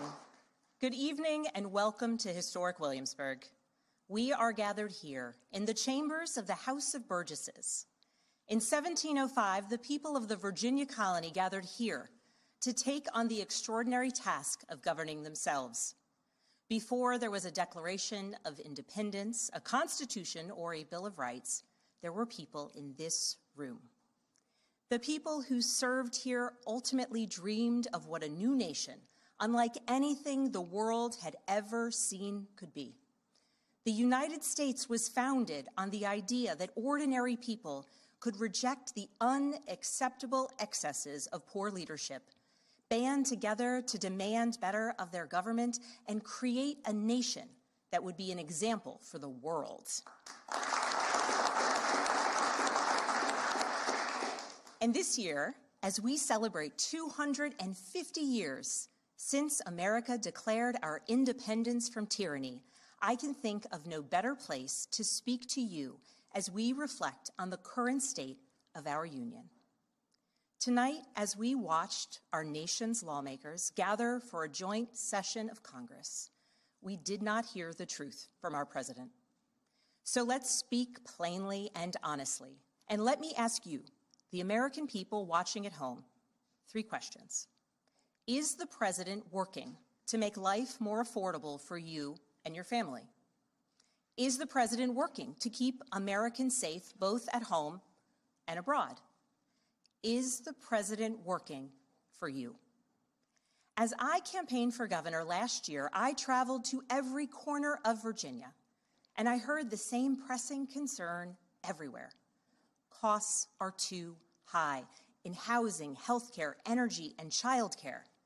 And I know these same conversations are being had all across this country.